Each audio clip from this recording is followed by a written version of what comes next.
சேலத்தின் முகங்கள் நிகழ்ச்சியில உங்க கூட பேசுறதுல ரொம்ப மகிழ்ச்சி. வணக்கம் அண்ணா. சோனா எஃப்எம் நேயர்களுக்கு வணக்கம். என்னோட பேர் பூபதி. சேவகன் அறக்கட்டளையில் செக்ரட்டரியாக இருக்கேன். என்னோட ஃபேமிலின்னு பார்த்தீங்கன்னா அப்பா, அம்மா, அக்கா 2 பேர், தம்பி ஒருத்தர். அப்பா வந்துட்டு வீட்டில் கைத்தறி, அம்மா வந்துட்டு அப்பாவுக்கு ஹெல்ப் பண்ணிட்டுருக்காங்க. அக்கா 2 பேர் கல்யாணம் ஆகிடுச்சு. தம்பி வந்துட்டு வீட்டில் தறி ஓட்டுறாரு. ஸோ நானுமே ஸ்டார்டிங்கில் தறி தான் ஓட்டிகிட்டு இருந்தேன் ஒரு 3 years. நீங்க என்ன படிச்சிருக்கீங்க அண்ணா? நான் 6th படிச்சிருக்கேன். நான் படிக்கும்போது எங்கள் வீட்டுக்கும் ஸ்கூலுக்கும் தூரம், பஸ் ஏறி போகணும். பஸ் அப்போது ரொம்ப கூட்டமாக இருக்குன்னு சொல்லிட்டு நான் ரொம்ப ஷார்ட்டாக இருப்பேன். ஸோ என்னால் போய் வர முடியாதனால நான் படிக்கல. நீங்க சமூக சேவைகள் இப்ப பண்ணிட்டு இருக்கீங்க அப்படின்றது நான் கேள்விப்பட்டிருக்கேன்னா, ஆரம்ப காலகட்டத்துல சமூக சேவைகள்லாம் பண்றதுக்கு முன்னாடி நீங்க என்ன தொழில் பண்ணிட்டு இருந்தீங்க, என்ன வேலைகள் பார்த்துட்டு இருந்தீங்க, அதை பத்தி சொல்லுங்கண்ணா. நான் வந்து ஃபஸ்ட்டு இந்த தறியில் பாவு ஓட்டுறதுன்னு சொல்லுவாங்க, பாவு ஓட்டுறது, அப்புறம் தார் போடுறது. அதுக்கப்புறமா தான் தறி ஓட்டுறதுக்கு வந்தேன். தறி ஓட்டுறது கிட்டத்தட்ட ஒரு 12 வருஷம் தறி ஓட்டியிருக்கேன். சொந்தமாக வந்துட்டு 3 வருஷமாக வீட்டில் போட்டு நான் ஓட்டிகிட்டு இருந்தேன். நான் பார்த்த வரைக்கும் இங்க கிட்டத்தட்ட 20-25 நபர்களுக்கு மேல முதியோர்கள் இருக்காங்க. அவங்கெல்லாம் எப்படி இங்க வந்தாங்க, அதை பத்தி சொல்லுங்கண்ணா. இப்போது அவங்கக்கிட்ட வந்துட்டு பேசுவோம், எங்கேருந்து வந்தீங்க, எப்படி இருக்கீங்க, ஏன் வந்துட்டு இந்த மாதிரி வந்தீங்கன்னு அந்த லோக்கல் ஸ்டேஷனில் இன்ஃபார்ம் பண்ணணும். இந்த மாதிரி ஒருத்தர் முதியோரை எடுக்கணும் அப்படின்னா என்ஓசின்னு சொல்லுவாங்க. அவங்க கிட்ட வாங்கி அதுக்கப்புறம் தான் முதியோர் இல்லத்தில் சேர்த்த முடியும். அதுக்கப்புறம் வந்து சமூக நலத்துறையில் இன்ஃபார்ம் பண்ணணும். இந்த என்ஓசிக்கு போய் காட்டி இந்த மாதிரிங்க சேர்த்த போகிறோம் முதியோரைன்னு சொல்லிட்டு சமூக நலத்துறையில் நம்ம இன்ஃபார்ம் பண்ணணும். அதுக்கப்புறம் தான் ஒரு முதியோரையே சேர்த்த முடியும். நினச்ச உடனே நான் ஒரு முதியோரை நம்ம வந்து எடுத்துகிட்டு வந்து வச்சுக்க முடியாது. அது நிறையா ப்ரொசீஜர் இருக்குது. அதில் படி தான் அது நம்ம பண்ண முடியும். அந்த மாதிரி ஒரு சில முதியோருங்களை இது வரைக்கும் ஒரு 20-30 பேரை சேர்த்துருப்போம் வேறு முதியோர் இல்லங்களில். முதியோர் இல்லங்கள் மட்டும் இல்லாம நீங்க வந்து நிறைய சமூக சேவைகள் வந்து செஞ்சிட்டு இருக்கீங்க, அதை பத்திலாம் சொல்லுங்கண்ணா. வருஷத்தில் இந்த தீபாவளி, பொங்கல், இந்த பண்டிகை நாட்களில் அவங்களுக்கு வந்துட்டு முடி வெட்டி கட்டிங் பண்ணி சேவிங் பண்ணி அவங்களுக்கு புது ட்ரெஸ் கொடுத்து, ஸோ நம்ம எப்படி ஒரு ஃபேமிலியில் கொண்டாடுவோமோ அது மாதிரி அவங்கள வந்துட்டு பார்த்து கொண்டாடுவோம். அவங்களோட பண்டிகை நாளில் செலிப்ரேட் பண்ணுவோம். ஸோ அவங்களுக்கு வந்துட்டு யாரும் இல்லை அப்படின்ற ஒரு தாட் வந்துடக்கூடாது. இன்னொன்று, நம்ம எல்லாருமே கொஞ்சம் நல்ல ட்ரெஸ் போட்டு சுற்றிட்டு இருக்காங்களே, அவங்களுமே ஒரு காலத்தில் இருந்திருப்பாங்க. அந்த தாட் அவங்களுக்கு வரக்கூடாதுன்னு சொல்லிட்டு அவங்களுக்கு பண்ணுறோம். அதுக்கு இன்னொரு ரீசன் இருக்குது. நம்ம அவங்க கூட சேர்ந்து பழகும் போது தான் நம்ம அவங்கள எங்கேயாவது சேர்த்தணும்னு நினைக்கும் போது அவங்க வருவாங்க. ஏன்னா ஒருத்தவங்களுக்கு நம்பிக்கை வரணும் அப்படின்னா நம்ம கூட அவங்க பழகினா மட்டும்தான் நம்பிக்கை வரும். ஸோ அதுக்காக வேண்டி அது பண்ணணும். அந்த மாதிரி பழகி இது வரைக்கும் ஒரு 30 பேர் சொல்லியிருந்தாலும் அதுக்கப்புறம் நாங்கள் என்ன பண்ணோம்னா, சரி இது மட்டுமே பண்ணிட்டு இருந்தால் நமக்கு செட் ஆகுன்னு சொல்லிட்டு நாங்களே ஒரு முதியோர் இல்லம் ஸ்டார்ட் பண்ணோம். ஆனால் நீங்கள் ஆரம்பத்துலேருந்து சொல்கிறீங்க, சாலையோரங்களில் ஆதரவற்ற முதியோர்களை தான் நாங்கள் வந்து இங்கே கூட்டிகிட்டு வந்து பராமரித்து பார்த்துட்ருக்கோம் அப்படின்னு சொன்னீங்க.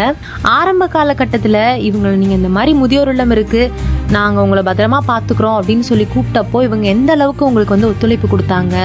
ஆரம்ப காலகட்டத்தில் இவங்களோட மனநிலை என்னவா இருந்தது, அதை பற்றி சொல்லலாமே. ஏற்கனவே வீட்டில் இருந்து அதுக்கப்புறமா ரோட் சைடு வந்தவங்க தான். அது கொஞ்ச நாள் மாறுறதுக்கு டைம் எடுத்தது.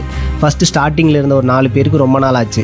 அதுக்கப்புறம் இங்கே இருக்கிறவங்கள பார்த்து அப்படியே வரவங்கெல்லாம் உடனுக்குடனே அவங்க சேஞ்ச் ஆக ஆரம்பிச்சிட்டாங்க.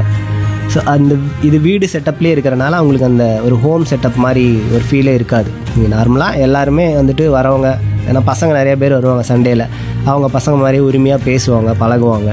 டெய்லியுமே இங்கே இந்த சைடு ஒர்க் இருந்தால் எல்லாருமே இங்கே வந்து பார்த்துட்டு போவாங்க. யார் எல்லாம் என்ன பண்ணுறாங்க, எது பண்ணுறாங்கன்னு சொல்லிட்டு பார்த்துட்டு போவாங்க. அதனால் அவங்களுக்கு ஒரு ஹோமில் இருக்க ஃபீலே இருக்காது. நீங்கள் யாரை விசாரித்தாலுமே வீடு மாதிரி தான் அவங்க பேசுவாங்க, நார்மலாகவே பேசுவாங்க. ரொம்ப பார்த்து பேச மாட்டாங்க. என்ன கேள்வி கேட்குறீங்களோ அதுக்கு ஓப்பனாக பதில் சொல்லுவாங்க. அந்த மென்டாலிட்டி ரொம்ப ப்ரெஷர் இருக்கிற மாதிரி யாரும் பேச மாட்டாங்க இங்கே இருக்கிறவங்களை பொறுத்த வரைக்கும். இப்போ தீபாவளி, பொங்கல் இந்த மாதிரியான தருணங்கள்ல இவங்களுக்கான உடைகளா இருக்கட்டும், இல்லை இவங்களுக்கு தேவையான உடைமைகள்லாம் நீங்க என்ன பண்ணுவீங்கன்னா? நாங்கள் வந்துட்டு மந்த்லி ஒன்ஸு அமௌண்ட் போட்டு ட்ரெஸ் வாங்கி கொடுப்போம். ப்ளஸ் வர ஸ்பான்சர் வராங்களே, பர்த்டே, வெட்டிங் டே வந்து கொண்டாடுவாங்க. அவங்க யாராச்சும் வந்துட்டு நாங்கள் வந்துட்டு ஏதாவது நான் உங்களுக்கு பண்ணணும்னு நினைக்கிறோம் அப்படின்னு கேட்பாங்க. ஸோ அப்போ இங்கே என்ன நீட்ஸ் இருக்கோ கேட்போம். இந்த மாதிரி என்ன சொல்கிறது, மளிகை பொருளாக இருக்கட்டும், ட்ரெஸ்ஸாக இருக்கட்டும், இல்லை வேறு ஏதாவது பெஞ்சு, சேரு, ஃபேனு, இந்த மாதிரி என்ன இருக்குதுன்னு அவங்களே கேட்பாங்க. ஒரு சிலர் ரொம்ப பண்ணணும்னு நினைக்கிறவங்க அவங்கக்கிட்ட சொல்லுவோம், அவங்க பண்ணுவாங்க. ரொம்ப சிறப்பாக உங்களால் முடிஞ்ச உதவிகளை நீங்கள் எல்லாருக்கும் செஞ்சிட்ருக்கீங்க. உங்களோட ஃப்யூச்சர் கோல், அதாவது உங்களோட சேவை மனப்பான்மையில் நீங்கள் நம்ம வந்து இதெல்லாம் பண்ணணும் அப்படின்னு சொல்லிட்டு ஃப்யூச்சர் கோல்ஸாக வச்சுருப்பீங்கள்ல, அது என்னன்னு தெரிஞ்சுக்கலாமா? ஃப்யூச்சர் கோல்ஸ்னால் 0 பெக்கர்ஸ்ன்னு சொல்லிட்டு ஒரு கோல் வச்சுருக்கோம். சேலத்தில் தமிழ்நாடு ஃபுல்லாகவே ஸ்டார்ட் அப்பாக வந்துட்டு சேலத்தில் 0 பெக்கர்ஸ்.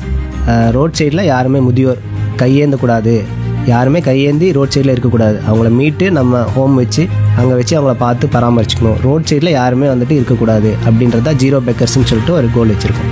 உங்களோட வாழ்க்கையில மறக்க முடியாத தருணங்கள் அப்படின்னா நீங்க என்ன சொல்வீங்கன்னா?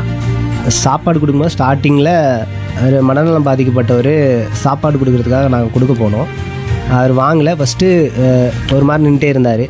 சரி இவர் வாங்க மாட்டார் அப்படின்னு சொல்லிட்டு நாங்கள் திரும்ப வந்துட்டோம். அவர் கூப்பிட்டாருன்னு சொல்லிட்டு திரும்ப போனேன். என்னை அடிக்க வந்தார். நான் முதுகில் அடிச்சிட்டாரு. நான் நகர்ந்து வந்துட்டேன்.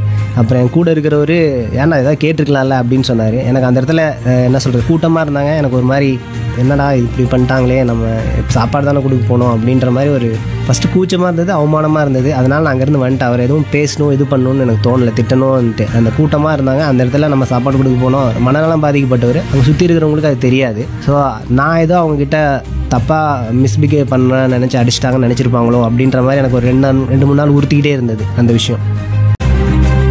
நீங்கள் கேட்டுக்கொண்டிருப்பது சோனா FM 107.8 நம்ம மக்களின் குரல் சமுதாய வானொலியில உங்க கூட மணிமேகலை நான் தாங்க பேசிட்டு இருக்கேன். இன்னைக்கு சேலத்தின் முகாங்கள் நிகழ்ச்சியில சேவகன் அறக்கட்டளையில செக்ரட்டரியா இருக்கக்கூடிய பூபதி அண்ணா தான் பேசிட்டு இருக்காரு. அண்ணா, உங்களோட வாழ்க்கையில மறக்க முடியாத அனுபவங்கள் பத்தியும் தருணங்கள் பத்தியும் எங்க கூட பகிர்ந்துட்டு இருந்தீங்க. இன்னும் வேற என்னென்ன நிகழ்வுகள்லாம் உங்களோட வாழ்க்கையில மறக்க முடியாத நிகழ்வுகளா இருக்கு? ரெகுலராக சாப்பாடு கொடுத்துருப்போம். பட்டக்கோயில்கிட்ட ஒரு தாத்தா இருப்பார். எத்தனை பேருக்கு சாப்பாடு கொடுத்தாலும் சரி, அவருக்கு சாப்பாடு கொடுத்தா தான் அவர் சாப்பாடு கொடுத்த ஒரு ஃபுல்ஃபில் இருக்கும். அது ஏன் அப்படின்னா, ஸ்டார்டிங்கில் சாப்பாடு கொடுக்கும்போது ஒரு தடவை ஒரு சாப்பாடு இல்லாமல் வயிற்றை தடவிட்டு படுத்துட்டு இருந்தார். பசியில் இருந்தாரா இல்லை என்ன இதில் இருந்தாருன்னு தெரியாது. வயிற்று மேலே தடவிட்டு படுத்துட்டு இருந்தார். நான் போய் அப்போ சாப்பாடு கொடுத்தோன்னே கொடுத்த உடனே சாப்பிட்டாரு. ஸோ அப்போ பசியில் தான் இருந்திருப்பாரு அப்படின்னு சொல்லிட்டு எங்கே சாப்பாடு கொடுத்தாலும் அவர்கிட்ட போய் சாப்பிட்டாரான்னு கேட்காம நான் இது வரைக்கும் போனதே இல்லை. என்ன காரணம் அப்படின்னு சொல்லிட்டு அவர்கிட்ட கேட்டிங்களா? அவருக்கு வந்துட்டு என்ன காரணம் தெரியல. நாங்கள் அதை நிறைய தடவை ட்ரை பண்ணியிருக்கோம். ஒவ்வொரு வருஷமும் கேட்போம் அவருக்கு இது பண்ணும்போது. இவ்வளோ அவர் வந்துட்டு குளிச்சுக்குவார், எல்லாம் பண்ணிக்குவார். கட்டிங் ஷேவிங் மட்டும் பண்ண மாட்டார். அவர் வர விருப்பப்படல. ஏன்னு அவருக்கு சொல்லவும் தெரில. இல்லைப்பா நான் இங்கே இருக்கேன், நீ டெய்லி சாப்பாடு கொடுக்குறேன், எனக்கு அதே போதும் அப்படின்னு சொல்லிட்டு இது பண்ணிட்டு விட்டுட்டார். அண்ணா, நீங்க ஆரம்ப காலகட்டத்தில இருந்து நீங்க என்னென்ன சமூக சேவைகள் பண்ணீங்க, எப்படி இந்த சமூக சேவைக்குள்ள வந்தீங்க அப்படின்றத பத்தி நிறைய நீங்க சொன்னீங்க. உங்களோட குடும்பம் எந்த அளவுக்கு நீங்க சமூக சேவைகள் பண்றதுல ஒத்துழைப்பு கொடுத்தாங்க, அவங்க எந்த அளவுக்கு உங்களுக்கு சப்போர்ட் பண்றாங்க அப்படின்றத பத்தி சொல்லுங்கண்ணா. நான் ஸ்டார்டிங்கில் தறி ஓட்டிகிட்டு இருக்கப்போ திடீர்னு இங்கேருந்து ஃபோன் பண்ணுவாங்க, இந்த மாதிரி மரம் வைக்கணும், இல்லை ஏதாவது சாப்பாடு மீதியாகி வந்திருக்கு ஒரு 100 பேருக்கு 200 பேருக்குன்ட்டு ஒரு மதிய டைமில். ஸோ அந்த டைமில் என் ஒர்க்கை விட்டுட்டு வரும்போது அதை என் ஒர்க்கை எங்கள் அக்காவும் என் தம்பியும் பார்த்துப்பாங்க. அவங்களுக்கு ரொம்ப நன்றி. பாரதி அக்கா பேர், தம்பி பேர் சக்திவேல். அவங்க 2 பேத்துக்கும் ரொம்ப நன்றி. அப்பாவுமே நான் எது பண்ணாலும் பெருசாக ரொம்ப என்ன சொல்கிறது, திட்டுறதோ இல்லை இவன் பண்ணுறது எனக்கு பிடிக்கல அந்த மாதிரியோ நேரடியாக வெளிப்படுத்தாமல் மனசுக்குள்ளே வச்சுட்டு சரி அவனுக்கு பிடிச்சதை பண்ணுறான் அப்படின்னு சொல்லி எங்கள் ஃபேமிலி விட்டுருவாங்க. சரி அவன் பிடிச்சது போல் இருக்கட்டும், நம்ம எதுவும் அவனை தொந்தரவு பண்ணக்கூடாது, அவன் எப்படி இருக்குன்னு நினைக்கிறானோ இருக்கட்டும் அப்படின்னு சொல்லிட்டு விட்டுருவாங்க. அதனால் எங்கள் ஃபேமிலிக்கு ரொம்ப தேங்க்ஸ் சொல்லணும்னு நான் நினைக்கிறேன். என்ன பண்ணாலுமே அதை இதை நீ பண்ணாதன்னு இது வரைக்கும் எதுவுமே சொன்னது கிடையாது. நான் எது பண்ணாலும் அதை ஏற்றுப்பாங்க. மற்றவங்க சொன்னால் கூட அவன் பையன் மாதிரி இப்படி பண்ணிட்டு இருக்கிறான் அப்படின்னு சொல்லிட்டு சொன்னால் கூட சரி கேட்குறேன்னு சொல்லுவாரே தவிர இது வரைக்கும் நீ இதை பண்ணாத அப்படின்னு சொல்லி எங்கள் அப்பாவோ எங்கள் அம்மாவோ எங்கள் ஃபேமிலியில் இருக்கிற யாருமே கேட்க மாட்டாங்க. நீங்கள் இதை பண்ணக்கூடாது, நீ பண்ணாத, இது பிடிக்கல. எங்கள் வீட்டில் என்னென்னா ட்ரஸ்ட்டுக்கு வந்ததுக்கப்புறம் நான் நிறையா எங்கள் ஃபேமிலியில் ஃபங்க்ஷன்லாம் நிறையா மிஸ் பண்ணுவேன். எல்லாருமே திட்டுவாங்க, இவன் பாரு ட்ரஸ்ட்டுன்னு போயிடுறான், இங்கே வரவே மாட்டேங்கிறான் ஃபங்க்ஷனுக்கு, நீங்கள் இதை கேட்க மாட்டிங்களா அப்படின்னு சொல்லுவாங்க. சரி நான் சொல்கிறேன்னு சொல்லிட்டு சொல்லுவாங்களே தவிர என்கிட்ட எதுவுமே சொல்ல மாட்டாங்க. கண்டிப்பா அண்ணா, உங்களோட குடும்ப சப்போர்ட்டோட இந்த சமூக சேவை இதோட இல்லாம இன்னும் தொடர்ச்சியாயிட்டே இருக்கணும் அப்படின்னு சொல்லிட்டு ஒரு வாழ்த்துக்களும் நான் தெரிவிச்சுக்கிறேன். நம்ம நிகழ்ச்சியோட நிறைவு பகுதிக்கே வந்தாச்சு அப்படின்னு தான் சொல்லணும். ஆரம்பத்துல இருந்து இப்ப வரைக்கும் நீங்க எந்த அளவுக்கு சமூக சேவைகள் பண்ணிட்டு இருக்கீங்க, சமூக சேவையில எந்த அளவுக்கு உங்களுக்கு ஈடுபாடு இருக்கு அப்படின்றத பத்தியும் நீங்க நிறைய விஷயங்கள் எங்களோட பகிர்ந்துக்கிட்டீங்கன்னா, உங்களோட நேரத்தை நம்ம சோனா எஃப்எம்ல செலவிட்டதுக்காக நம்ம சோனா எஃப்எம் சார்பாகவும் என்னோட சார்பாகவும் நன்றியை நான் தெரிவிச்சுக்கிறேன்னா. நன்றி அண்ணா. சோனா எஃப்எம் நேயர்களுக்கு நன்றி. என்னை இன்டர்வியூ எடுத்த மணிமேகலைக்கு ரொம்ப நன்றி.